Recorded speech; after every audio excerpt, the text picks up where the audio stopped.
Refer a friend and great rewards. Really? Can you actually get great rewards from this? Roll out together. Let's see what they have to say. Well, obviously, you can pretty much recruit anyone that has less than 200 battles. He was never a referral contract, which means you can refer your friend if he didn't play for more than 60 days, and so on and so forth. If he's never been suspended, banned, or anything like that. But about the rewards are the most important part, and here are some more information. Like basically, you complete this by getting points, and you need to get 1,500 points to get the 6th level of reward, which is a tier 8 premium for the recruit and a tier 6 to 7 for a recruit. That's a lot of information over here that I can read. On top of that, if you play in a platoon, you get 50% more credits and experience, and recruit will receive 100% to their credits and experience, which is a very nice bonus to have. But right now, let's go towards the rewards, shall we? So, for the commander, you have 1,500 bonds, pretty much 2 style, and a medal. On top of that, you can get one of the 5 tier 8 premiums. And well, we see over here the ST2. In my opinion, the ST2 is a very nice Japanese medium tank with good enough view range, with good enough of a gun. Even though it's 240 alpha damage, you are flexible, 10 degrees of gun depression, and some view range and mobility to work with. The tank is decent. What about the T54 prototype? The T34 prototype is pretty nice in my opinion, and I will actually get this one right now. It's a bit worse for wear, it's a bit aged, yet it is still doing the job. If you don't have anything like a Russian medium, probably like the Object 275 or actually 274A, then this vehicle is very nice. You cannot go wrong with the good armor. You cannot go wrong with, well, even though it's the gun it's a bit bad in terms of penetration, you can still have a blast. About the E5, you're a solid heavy. You have pretty low alpha of 240, good penetration of 220 on your AP, actually on your standard rounds, which is among the highest. Yet, as I mentioned, DPM is good, the view range is good, the armor can be good. You can work reach lines with 10 degrees of gun depression. Tank is solid, yet is not particularly good. The T92, it's a worse ELC. It is, I mean, if you fire it is only 150 alpha damage, so pretty much you try to spot as much as possible. If you load hit, which is a premium shell, you just spend 5,000 credits for an 150 alpha, which is a joke. And last but not least, this is actually a joke of a tank. I mean, you could get this for probably to trade it off because it's a heavy tank and probably it gives you like a 6,000 credit, actually 6,000 gold discount, or maybe less, like 5.5 or whatever it is. But really, to invite a friend and get a VK16, actually 16801P, I mean, like this has to be a joke. This is pretty much the same as a Mauerbrecher. You have 440 alpha damage, you are very slow, you have 160 ton or whatever you weight, but this is actually the worst one that you can get in this list. And there's the recruit. 3 days of premium, 6-hour boosters, credits, days of premium, booklet, 3485M, really OP tier 6 premium. I really love this. Really good DPM, really good armor, mobility, and all-round performance. Next, actually, why is not allowing me to switch them? Okay, interesting enough, I can only switch them, but we actually have them over here. The Skoda T40, once again, decent enough vehicle, in my opinion, for a tier 6 Czechoslovakia. Is not as good as the Tech 3 with a 3-shot autoloader, yet it can do the job. It has 220 alpha damage, feels very, very decent. The tier 6 as well is the Tiger 131, which is a decent enough heavy tank.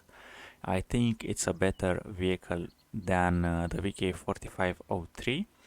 let alone it's a tier 6, you have decent stat and decent armor, and actually well, armor, but decent gun and overall statistics for a tier 6 rather than a VK at a tier 7. You have pretty much the same alpha damage of 220 respective to 40, but the best tier 7 actually it's the SC 12244. If you play this thing perfectly, let's say aggressive versus lower tiers and more of a support vehicles in tier 8 tier 9, this vehicle can actually stack up some damage because with the rammer you have 3500 DPM, which is really insane for a tier 7. And what can I say? The tanks are pretty average at the very best. I mean, some of them can be good, but there are other vehicles that are, well, more rewarding. Like, instead of the E6 on the E5, you can get Renegade. Instead of the T54, you can get yourself like 274A, which is just better. ST doesn't have a competitor, the T92 doesn't have a competitor. Mauerbrecher probably the E75TS, but literally if you already have tier premiums, there is not really point of getting those or inviting your friends. But were the rewards like this before?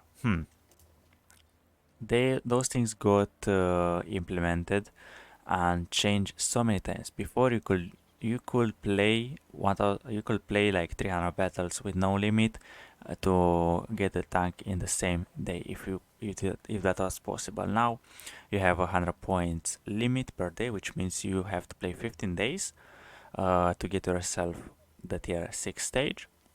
And as you can see over here, those were the rewards for the past um, seasons. Like this was back in 2020, which was season 5. Right now I think it's season 13. One season lasts around 90 days, so you have 4 seasons per year, which thoroughly translate to 8 premiums per year, but you only have 5 choices to make, so yeah. But before, rewards used to be the same, yet a lot of premiums to pick from, and every time there was a brand new vehicle coming up. But the Panther 88, the highest DPM of a tier 8, I think a tier 8 medium. The vehicle itself it's bad, but if you know how to play it, then it's gonna be good. You can make good use of the DPM. The AV Photo 2, I think it's among the worst in this tier. Actually, the worst rewards in this. But once again, you could get it for inviting your friend and playing the game. Um, I'm not really sure what the really competitor is for the British mediums. I don't really remember at this hour because it's like 6 a.m. in the morning. But I can say the vehicle is fairly average. Next, the MX MLE 49. This vehicle is a beast of a tank. You cannot really go wrong if you keep your front towards the enemy. You have really decent standard penetration of 232 and 263 APCRs with 1000 shell velocity, 300 alpha damage. The gun is decent. The vehicle, it is actually a solid heavy tank. Next, the 8.8 Yak Tiger, really nice vehicle if you know how to make the good DPM work. Let alone the vehicle has really bad penetration. I think it's preferential matchmaking. But once again, if you know how to make good DPM work, the same as the 8.8 can be a rewarding tank. Interesting, yet boring for some of you. T92, as I mentioned, can be occasional, can be decent light if you have a scouting capability. 112, this is actually a very nice heavy tank. It has 250 hit pen, good enough armor, 390 alpha damage, a gun that occasionally can work. It is something like an IS-6 or other 122 millimeters, kind of inaccurate, yet useful in close range. I really wish I could get myself a 112, but obviously they changed them. You cannot get any of those vehicles now. Next, the 2065, it is the one that I mentioned earlier, AMX CDA 105. This vehicle is actually kind of interesting tank disorder. You have 268 respective 330 hit pen.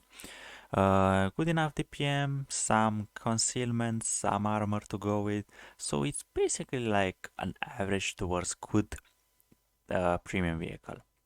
and the one and only the Canoniac Panzer 105, which probably you'll say that is better than the 8.8 Yak Tiger just because it has a much better gun. But the tank hits paper, high mobility. You need to know how to play the game in terms to make this vehicle work. But obviously they were for free. Before, the vehicles felt so much greater than they are now. And what about the recruits? Well, the Dicker Max, very nice, tier 6 tank. This is probably the best one. The Panther M10, really good medium tank at tier 7, has armor, has a gun, has everything. Tiger 131, once again, decent pick, which is the same as it is right now. The Sherman Firefly, well, this vehicle I will not say that is the best, yet doesn't have armor, it does have a sniping gun, but I'll say it's probably the worst one that you could get for a recruit. KP-122 as well, the gun was really trolly. 122 millimeters usually are fairly trolly around this tier, and obviously had good mobility yet no armor, and the gun was not really reliable hitting the shot. SC-122 on the other hand had multiple rounds a minute to fire. You were aggressive, could turn on a spot. The Schmaltrum was, I think, once again a unique vehicle, yet really boring, yet really useful. For a recruit, the AT-15A had such a low DPS, damage per shotgun. I'll not really say that is a good pick. And the Eagle 7, I think it's a decent one, yet it's a worse T20-2. But they were adding a new vehicle every time there was a season for the past 2 years, or actually past year. There was nothing new added. So right now, if I jump into a game and by the looks of it, my connection got interrupted. This is why there was no music in the background. I only have only 3 vehicles to pick from, and I'm gonna show you if the things are gonna load. But you literally had a reason to invite friends to try to, to spread around all of tanks. You literally had 1, 2, 3, 4, 5, 6, 7, 8, 9 vehicles to pick from. You literally wanted to 1 year to constantly invite friends to have 9 different tanks. Whereas right now you can you literally want pretty much 4 of the 5 tanks that are available. So yeah, is it that good rewards? I don't know, guys. You tell me. You really need to tell me. Um, but yeah, unfortunately, I cannot really log into the game right now, just because our scheduled maintenance. So I'll end the video here, and my personal pick for this time is gonna be the T55 Mod 1. And hopefully it was informative and useful this video to you. If it was, don't forget to leave a like, subscribe, and share. Bye bye.